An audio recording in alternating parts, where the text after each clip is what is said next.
It is I, Aster Fortuna, Bard Extraordinaire, with another tale from the glass-guarded world, featuring Ashley as Terradane, the human fighter, Brian as Paxton, the human cleric and fighter, and Danielle as Athelflad, the halfling rogue and monk.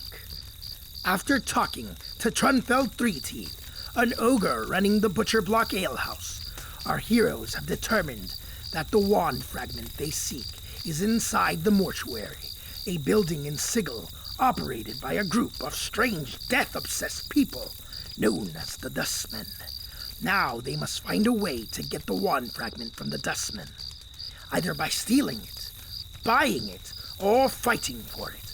Of course, if I was there, I could probably persuade them with nothing more than a song. Sadly, they'll have to find another, less musical way. And once they have the wand fragment, what then? They'll have to continue their descent down to the next floor in the Wizard Research Complex. Divination!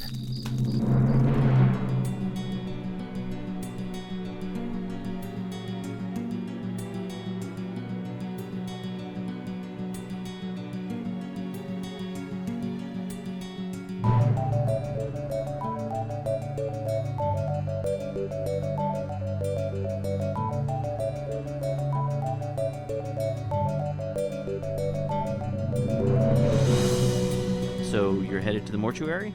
Indeed. Yes. All right, Let's so go. back outside. It seems a little bit darker than when you were outside before. You're not sure where the light's coming from or where it went, but it seems darker outside, almost like it's night. So you walk up to the gate. As I mentioned, there is a guard standing here. It's the same guard as before. It's the same woman standing here. She looks like she's just sort of staring off into space. Say her name was Lorena. Mm-hmm. Hi, Lorena. Her focus gradually returns to her eyes, and she turns to face you. And it seems like she doesn't entirely see you. And she says, "Welcome to the mortuary. May you find the true death. What do you want?" We're interested in a box. A box. A box that is unnaturally warm. Ah, are you looking for the cold emitter and its container? Oh, are they together? Yes. Oh, yeah, we're interested in the box. Yes, they are inside. Can we go inside? Please proceed inside and speak to Peligro, the current Third Circle Dustman Supervisor, on duty. He is just inside the gate. Thank you, Lorena. Does the name Peligro mean anything?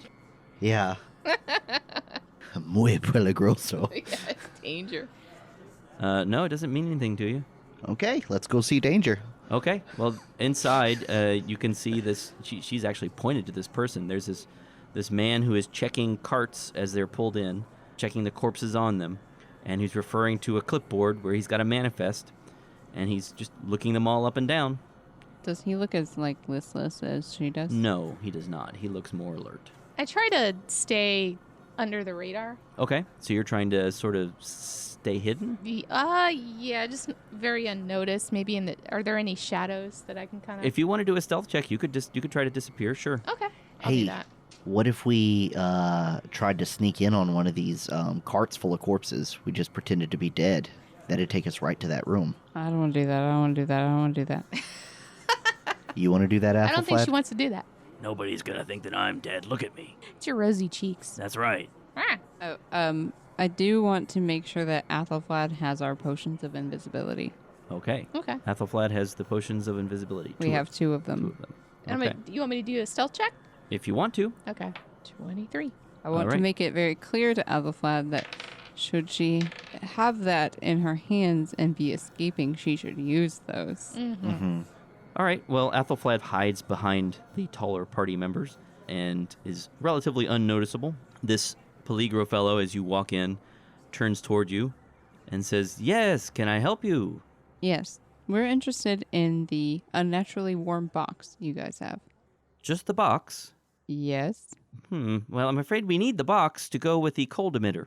Oh, well, is there anything that that might persuade you guys to, let that both loose? He stops and he thinks for a moment. He says, "Yeah, all right. What will you give us for it?" I pull out my magical torch. Your magical torch. All right. He looks at the torch and says, "Oh, I can see all right. I don't. You're offering me the torch? Yeah, it stays alight all the time. It's not, Oh, we it's have magic. those. Oh, We have those. really? Because I just see crappy candles around this place. Oh, well, we have torches inside and braziers. If you all are interested in things that are of death, is that correct? It does tend to interest us, yes. What do you think about this extremely necromantic mace? And I hold out the mace of selfless vampirism. Oh, let me have a look if you don't mind. Sure, I hand it to him. All right. He's going to check it. All right. Well, he says, this thing seems fairly powerful. I'm not sure exactly what this does. I'm going to need to have someone check this unless you can tell me what it does. I can tell you what it does. All right. It's a magic item. It's obviously better than a normal mace. It looks super cool. And whenever you hit someone with it, you can send half the damage that you inflicted to a friend. Oh, it sounds very useful. It is. We don't get into combat very much, but this might be useful. I'll tell you what. Follow me. Okay. All right. So he leads you inside, and on the way he says, "Yes, this the cold emitter has been very useful. We've been using it for centuries now. As predates my arrival here. We've been using it for corpse preservation since before the faction war. Back then we could be more careful about sending corpses through the proper portals, but sometimes corpses would pile up while we worked out where to send them, and so we used the cold emitter to keep them fresh for longer. The smells, you understand. Of course. Now, however, with so many portals closed after the faction war, we can't be as precise as we used to be about where to send them, so corpses get disposed of pretty quickly now. If this is something that we find useful, then, I'm pretty sure we could just say the cold emitter and its case are yours." Yeah. And even trade for the mace? I think so, as long as, I'll see what my supervisor thinks. Well, I will say that you would be doing a very good thing for the prime material plane, because we need that cold emitter is part of a bigger item that can reverse some heavy duty bad stuff going on there. He rolls his eyes and says, you're wasting your time. You're just postponing the true death. I mean, if this is useful to us, then we'll make a trade, but that doesn't really concern me. You're just... Well, it means a lot to us. Well, I'm glad that you're happy. Well, if you'll hold on just a moment, please. And he goes up to a door, an iron door inside this long hallway that he's leading you down. Mm-hmm. He says, "Just wait a moment, please." He goes inside, and you can hear him talking to someone inside. It's hard to make out what they're saying. I sneak closer to the door. Okay, you want to make a perception check? Yeah, see if I can hear them. 12.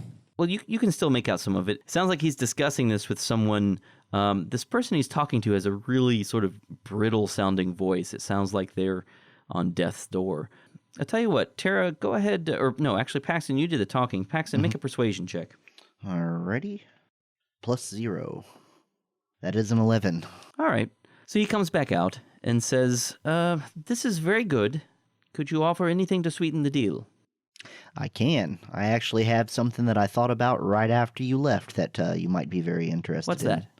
So you all are trying to get to the true death as fast as possible, right? No. No? No, that is a misunderstanding. The goal is not to get there quickly. The goal is simply to get there prepared. The goal is not to die immediately. We could all do that. Mm-hmm. The goal is to release oneself from all worldly concerns and realize that this entire world around us is false, and simply to stop caring about it anymore. And only then, when we are truly ready, can we be released to the true death. Okay. That's interesting. Paxton holds out the vial of wyvern poison and says, "Perhaps you could use this to synthesize something to help you care about everything else less." Now, what is it? It's a vial of wyvern poison. Believe it or not, this is a useful for treating wounds. It's a sort of paralyzing agent if used in very low diluted doses. I think this will do. Okay. Yes. So the wyvern poison and the mace. Yes. For the cold emitter and its box. Yes, I think that will do. Paxton holds out his hand to shake. All right. He shakes your hand. He says, "Hold on to these things. I will be back shortly." Sure. All right. He walks off down that long hallway. And as you're waiting, a zombie sort of stumbles by you. It's got a big number on its forehead carved into its skull. It stumbles by you, doesn't make any noise other than What number is it? 73. That death does not seem so true. Mm-mm. He comes back, and he's got a small wooden box, sort of reddish wood, and he opens it up, and you can feel this brief blast of cold before he closes it again. Awesome. Perfect. And he says, yes, this will do. All right. We have a deal. I hand him the mace and the wyvern poison. All right. Thank you. It's been a pleasure doing business with you. Peligro, I have a question for you. Yes. Do you guys ever touch the wand or handle it? Oh, one shouldn't touch it barehanded. You could use gauntlets or thick gloves. Gauntlets, thick gloves. Okay. You wouldn't happen to have anything around here that you have used to handle the wand in the past successfully, would you? Mostly when I handled it, I've used tongs, Tongs? like for smithy work. You wouldn't happen to have a spare set of those that you could maybe throw into the deal, would you? Oh, let me see. I'll go to the medical room and see if I can find something. Hang on a moment. And so he leaves. And he comes back a little while later, and he has some simple tongs. Perfect. And that we can just consider that part of the deal? Certainly. Awesome. Thank you. My pleasure. I hope you find the true death sooner rather than later. And you. Yeah, you too. Epolina says, this whole thing creeps me out. Yeah, let's get out of here. Yeah. I mean, So this box, does this box look like it is just big enough for the fragment that's inside, or does it look like it's big enough for the entire wand? You're not sure how big the wand is, but it's definitely big enough to hold more than just this one little piece. Okay, maybe we can go back to the pieces that we've already found and add them to this box. Oh, well, we definitely don't want to do the flooding one until last because that one, would flood everything below it. Good point. Yes. But the first floor one would probably be fine. Yeah, I don't know. Part of me thinks that someone's going to come through and find all the one pieces that we had already found and take them for themselves. Well, we would recognize that other one. Yep. But I do think that the first floor one would be fine. Norm, you want to go ahead and take us back to our place? Are we done with stealing things? Yeah, we didn't have to. It was a pretty easy exchange. Very well. and stuff. Shall I lead you back to your portal? Please. Wonderful. Please follow me. He leads you through the city, through the winding pathways between the buildings, back through the Hive District, back through some of these scary streets. It doesn't look quite the same as when you went through the first time, but he leads you eventually back to your own portal, past the street full of puddles. And there's your archway in the side of a building. He says, this is your portal. I hope that you have a pleasant return trip. Been nice knowing you. It's been nice knowing you too, Norm. If you ever want to visit us in the Prime Material Plane, we'd be happy to have you. I find it unlikely that I will ever see you again on the prime material plane, given its vastness. However, I appreciate the sentiment. Now, I remember Norm's arm waving around wildly at one point. Yep, it does that every once in a while, just sort of flops around. Does that have to do with the chaos that's embedded in him, or does it look like he's malfunctioning? Are you asking him? Yes. That is a result of the chaos fragment embedded in me. So what would happen if that chaos fragment was removed? Do you want it removed, or you don't want it removed? I do not think that I want it removed. I am afraid that I would lose my free will if that were to happen. Well, I certainly don't want to do that, so I thought you might be malfunctioning or something, but I'll just leave it be. Strictly speaking, I am badly malfunctioning. But it's great. We like you just the way you are, Norm. Thank you. yeah. I give Norm a hug. He mechanically pats you on the back and says, I express a similar sentiment. Well, thank you, Norm, and if we ever come back to this place, and I look at Athelflaed and Tara and I shake my head, then we'll definitely get in touch with you. Yeah, we can get all matching tattoos together next time. He backs away and says, I am leaving now to find someone else who needs help. Pleasant journeys to you. And to you. See y'all later. Bye-bye. All right, he walks off. What are you doing? Is our portal open? No, you have to do stuff to open it. I say act boldly. All right, the portal opens. All right, let's go. You walk through this swirly mist, through the portal, and you are back on the conjuration floor to the north of the stairwell. Does this gem necklace look good? The portal gate necklace. It's pretty expensive looking. Okay, I still wear it. It's the sort of thing royalty might wear. Yeah, still wear it. All right, so Tara's wearing the fancy necklace. What else are you doing? What's the plan? Well, y'all guys want to go put these wand fragments together? Oh, administration floor on this one. Yeah, let's Yeah. give it a go. All right, you head up the stairwell, up to administration. You head across the ruined floor, past your bedroom, over to the kitchen area and into the cold storage room.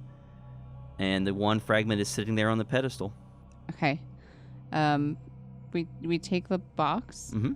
and put it near the Okay. current fragment, the Mhm. one that on the pedestal, Uh-huh. and I guess open up the box. Okay.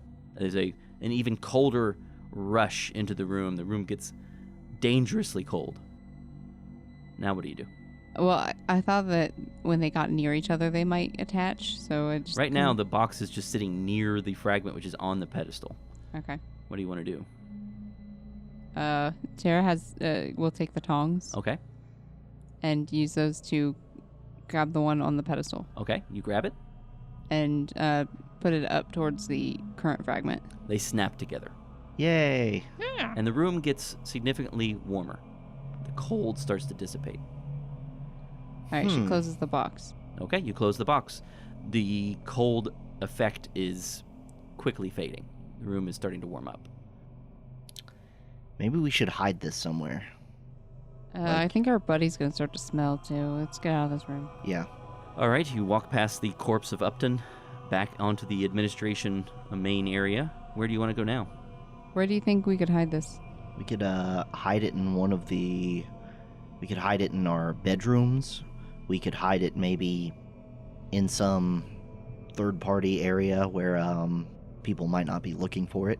Epilema says, hey, have you all found any, secret doors or hatches or compartments or anything we could hide it in? Oh well, we had that dresser, but we kind of broke it. Huh. All right. Well, I could hold on to it for you. No one's gonna get it from me. Yeah, no one's gonna get it from me either. Epilema. Oh, a good point. Yeah. I mean, is there any place you trust more than having it on you? Probably not. Yeah. Well, let's I just- guess I answered that question then, huh? Yeah. Ah, chalk one up for Epilema. All right. It's gonna go in someone's backpack then. I volunteer. I'm awesome. No, I forgot. You're awesome too. Yeah, you can have it. That's cool. Yeah. Okay. I put it in my backpack. Yeah. What about super armored guy over there? Yeah. Okay. Paxton, you want it in your backpack? I wouldn't mind carrying it, but... Yeah, go for it. All right. Warm box plus 2 fragments. So, where to next? What's left? I mean, where do we go? What was the floor that we were on that had all the demon devil stuff? That was conjuration. Conjuration? And then was it divination that was below that? Correct. And if I remember correctly, there is a pane of pain Yes. blocking us from getting from conjuration That's correct. to divination, but we can blow it away with Upton's finger. Correct. Y'all want to do that? Yeah. I mean, that's kind of our next step. Hey, I'm really a little disappointed we never saw Payne's lady. Yeah. She just seemed like a cool lady. From what I gathered about Payne's lady, it seems like we should probably consider ourselves lucky that we didn't run into her. I guess. Yeah. By the way, what do you guys think about naming our team the Burke Squad? Or the Primes? The Burke Squad? Prime Yeah. time. What's Prime a Burke? time. Yeah, that could be our champ. But the Burks, that's what everyone kept calling us in Sigil. Yeah, but what if that's a really insulting term? Well, I mean, other Primes around here, they're not going to know that. But they're not going to know what it means either. They're just going to be like, what's a Burke? Yeah, it makes us mysterious. I kind of like it. The Yeah. Burke Squad. The Burke Squad. How about the Big Burke Squad or the we need some alliteration going here. The Bad Burke Squad. Big Bad Burks. Oh yeah. B3s. Yeah, the Big Bad Burke Squad. No, I'm not. I don't think they're feeling Big it. back Burke Let's bunch. sleep on it. We got plenty of time. The Burke Bunch. The Burke Bunch. Yes. Big Bad Burke Bunch. Big bad. Yeah, that. Yeah. I think that might be too. Well, I don't know. Yeah, let's sleep on it. Yeah. Where are we going? Keep going down. Yeah. Yeah, we're going to use Upton's finger. All right. Mhm. So you Gonna walk. give it the finger. You walk Wow. down the stairwell. You pass the abjuration level. You get to the conjuration level, and the stairs leading down are blocked by this magic glass barrier below you, impeding you from progressing to lower floors. And you can see that metallic disc that emits the barrier sitting on the first step. It's just as you left it. Who has Upton's finger? You do. I do. Okay, I pull out the finger and I hold it kind of away from me because it's gross. Uh-huh. And I gingerly push the finger into the barrier. Into the barrier itself? Yeah. Nothing happens. I push the finger into the extended magical aura. No. Okay, I examine the barrier. Okay, so the barrier again is this transparent glass-like wall. So the first step down has this silver disc sitting on it, and this glass-like barrier is being emitted horizontally from it in every direction. Is there anything about the disc that has like a hole to put a finger in or anything? No, there's nothing about the disc that looks special. The barrier is emitted from it, or it spreads out in every direction from Touch it. the disc. I touch the disc with the finger. The reflective barrier silently retracts into the disc, leaving progress to the stairs below unimpeded. And there's a wave of warm air that rushes upward past you, and you can smell death, the odor of rotting flesh. Ugh. The stairs continue downward, looking the same as the stairway that you've already traversed. Okay, hold on. Does something. If we hit the disc again with the finger, Mm-hmm. what happens? The barrier comes spinning back outward. This All glass right, barrier. guys. We have a way to lock this thing if we need to come back up and we feel like we need to lock it. Yeah, that's pretty Okay. cool. You got like a magic barrier you can set up anywhere. I wonder how strong it is. Can we touch the disc from the underside to lock it? You want to try that? So you walk. Yeah, I wanna definitely make sure that the entire party is below the area where the disc would pop out. I don't want anyone getting decapitated. Yeah. So you set the disc up. You just hold it up above everyone, I guess, and see what happens if you touch it with a finger. Yeah. Then you're exactly right. The magical barrier is emitted in every direction horizontally. Unless you want to tilt the barrier, you can actually tilt it sideways and see what happens then. Yeah. The same thing. So Okay. it's like just a shield, though? It's like a disc. It's a giant. It emits in a giant area. So if you try to fill the stairway, you can tell it goes something like 25 feet, 25-foot radius around this disc. How big is the disc? The disc is like 4 inches across. Oh, okay. We can make any room a safe room. Yes. Yeah. Yeah, let's do it. Yeah. You're not even sure it might be bigger than that because you're limited by how much space you have available to Yeah. you here. I disengage the disc, Okay, and then I put the disc and the finger in my backpack, but Okay. in separate pockets. good idea. Don't want them to accidentally touch while Nope, I'm don't want to running activate around. that accidentally. That'd Yeah. be bad. You continuing downward, or you're going back up, or what are you doing? Go downward. Let's see what divination looks like. As you continue downward, you immediately realize that something is different this time. Rather than descending around 40 feet before reaching another floor, you find an unexpected opening in the wall, only 15 feet down. It's a 20-foot wide, arched passage, completely dark, with no end in sight. It just stretches off into the distance. Tara, I'd like you to make a cartography check. Advantage, I have a map. Yeah. 17. You think that it's probably heading southward, and you know that outside the complex there are some hills and mountains in that direction. According to the map, would this be a level or is it not on the map? It does not appear to be on the map. Your map that you have of the layout of this complex is not on either of those maps that you found. All right, I pull out my my torch Mm-hmm. and I kind of light up the tunnel. Okay, you can see down the tunnel. It just continues into the distance as far as you can see. And I should mention that now that you bring this torch out, you also see that there is a single word in Old Common written above this arched passage. And it says, Heath. Do I know what that means? Make a history check. 9. Anybody? 2. 16. 16. Athelflaed, you recognize this word means port, I think this word means port. like a place for ships. Port. Mm-hmm. Okay, interesting. Well, let's go check it out. So you begin walking down the passage.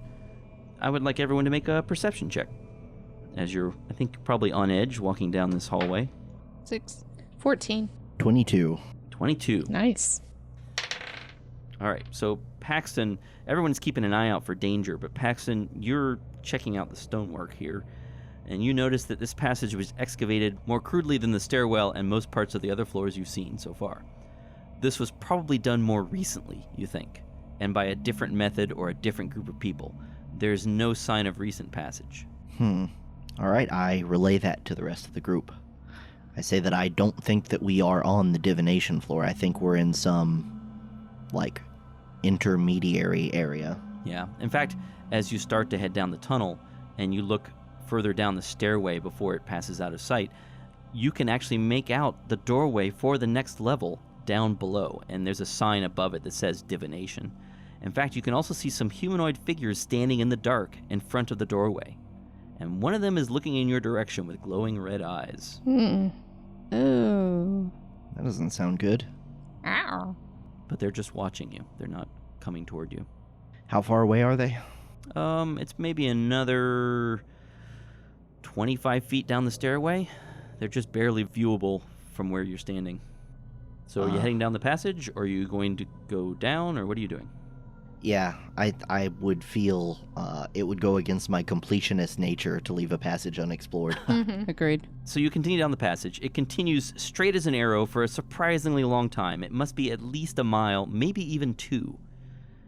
Every once in a while you pass piles of supplies, several coils of rope, a stack of canvas, thick wooden planks, and some empty crates. Eventually you can see some light in the distance, and as you get closer it becomes clear that there is a large chamber ahead, and there are lights of some kind in it. Do you want to do anything or continue forward? I think I'm going to go stealth. All right, Just in case. Ethelflad's going to hide. There's not much to hide behind here, Okay. but there are some shadows you could try to stick to. So Okay. make a stealth roll. 21. All right, that's pretty good. So you continue forward. Perception? Perception. All right, make a perception check. 15. All right, so you're looking into this tunnel, and as this room appears ahead of you, you can't see a lot from where you are without continuing forward, but you think maybe it's dome-shaped? It's a large area. It's probably a couple 100 feet wide, Okay, I'm gonna head maybe in. bigger. All right, you continue forward. The tunnel opens into, as I said, an enormous dome-shaped cavern. Magical braziers are scattered around the room, producing enough light to see the shape of this space now that you're in it, and also the large objects occupying it. There are 3 of these large objects here. One of them looks like a wooden fish, and it is partially protruding from a pool of water. It looks like it may have rotted and partially sunk into this pool. There's another large object that looks like a giant wooden butterfly, and it has crashed into the floor. It looks like it was suspended by scaffolding, but the scaffolding and the ropes holding it together have collapsed. The last large object appears to be in better condition. It looks like an enormous dragonfly, but it's made out of wood, with glass portholes for eyes. Its paint is peeling and the cloth wings have partially rotted away, but there's elvish writing still visible on the side. Can anyone read elvish? Yep, I can. All right. The elvish writing says, Coralon's Needle. Guys, it says Coralon's Needle.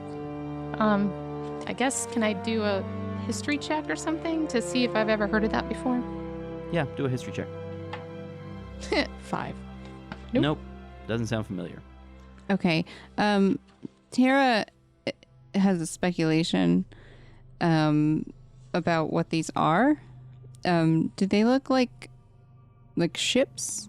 As far as the fish? Yeah, it looks like it could be a ship. In fact, as you're looking over this insect-like ship, as you're looking over this insect-like object, you can see that there's a ladder that's been extended down the side of the structure, but there's no signs of people anywhere in the chamber.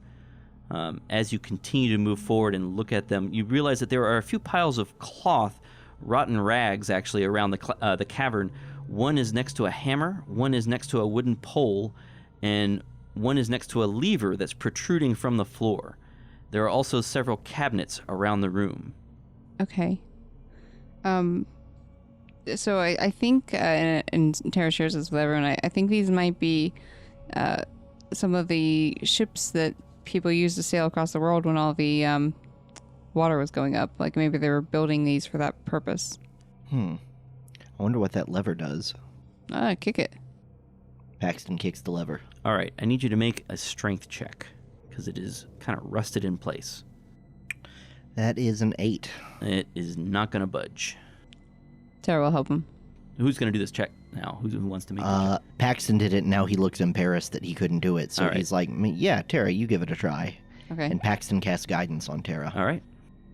Do I have an advantage, or are you gonna help me, or? I'm helping you too. Yeah. Okay. Hold on.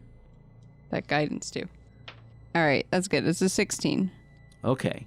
It has started moving. You've dislodged it somewhat, but it just sort of slowly creaking from one setting to another. I want you to make one more check to see if you can move it all the way to its final position.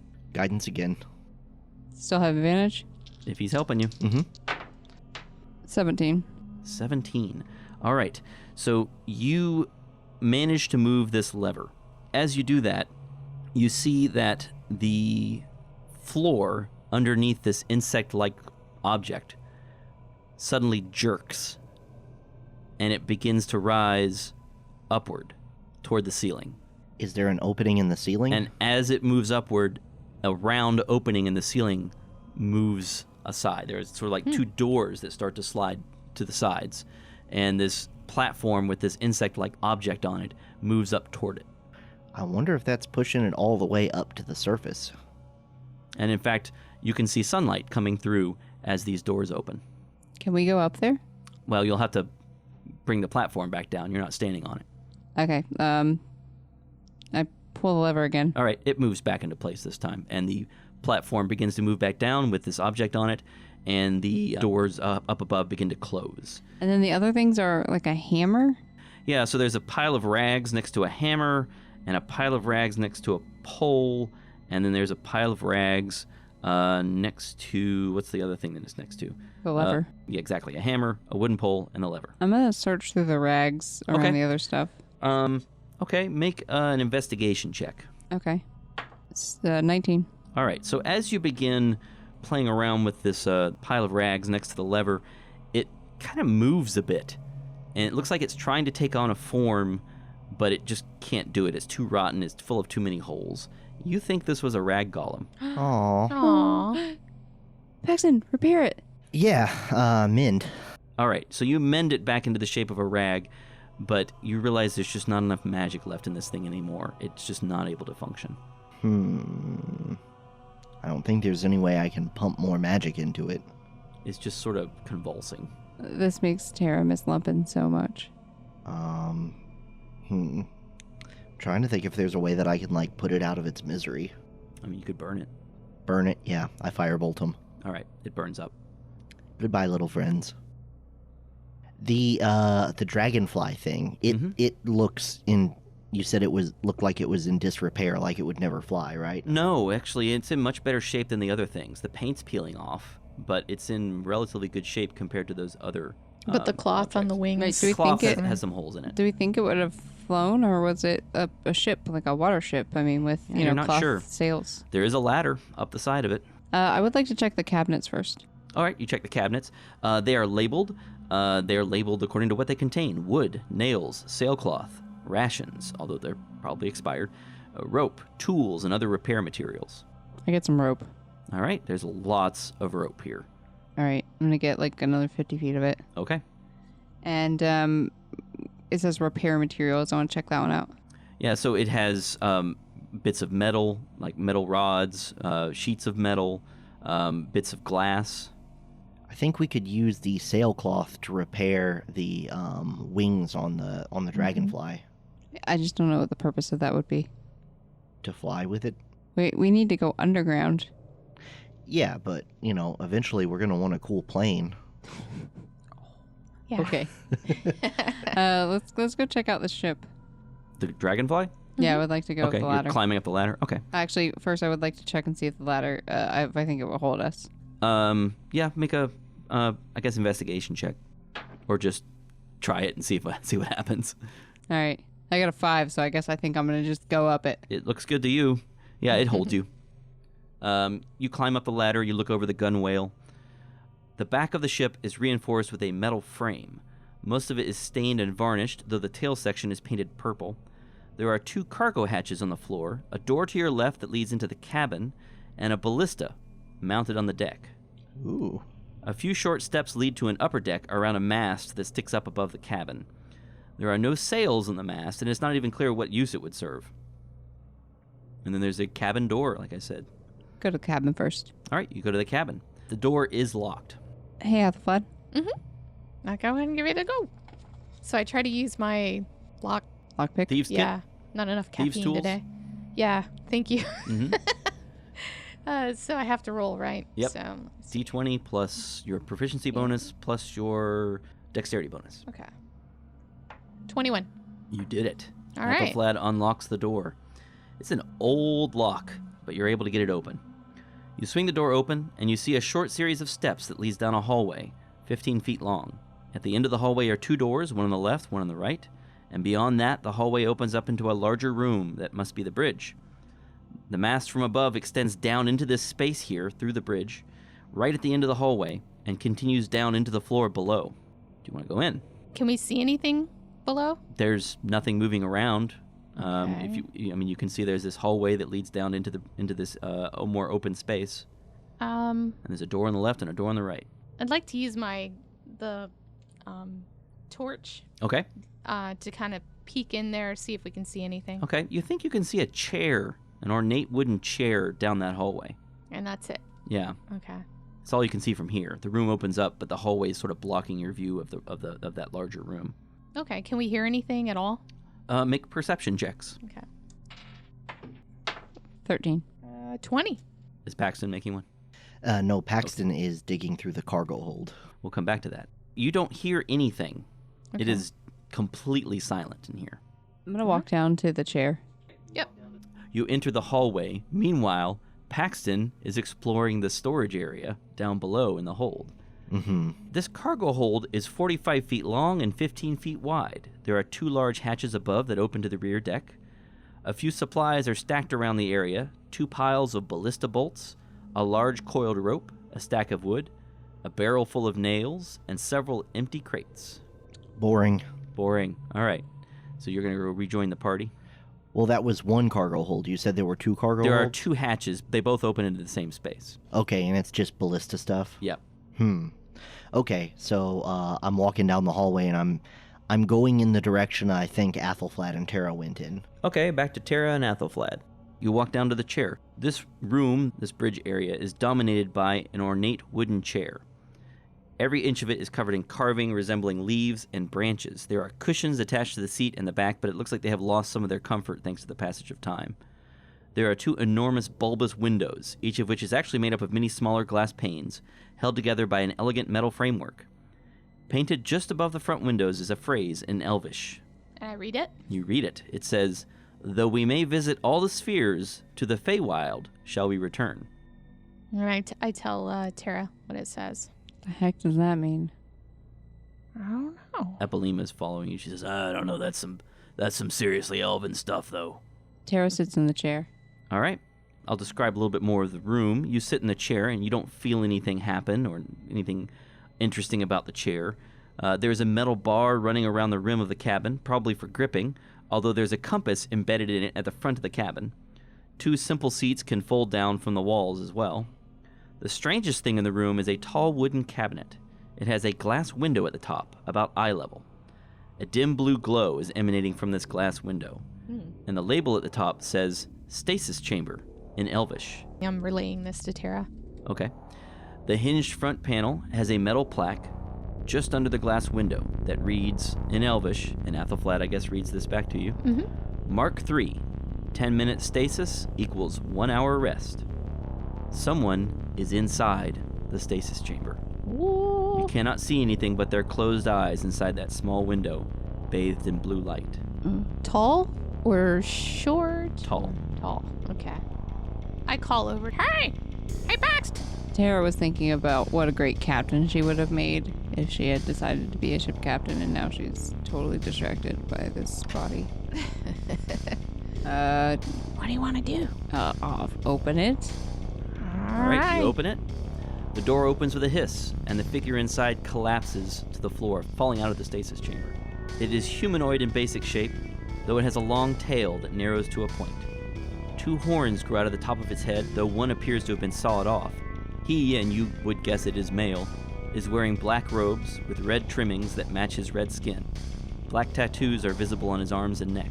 Is he cute or scary? A staff clatters to the ground next to him, and he immediately reaches for it, and his tail darts upward, then begins pointing at each of you as though looking at you. Tara steps on the staff. About this time, then, Paxton enters the room and sees Tara standing on this person's staff. Slowly and sleepily, the creature raises his head and looks at you, revealing his completely black eyes. And he says, Have you seen an elf and a giant chicken?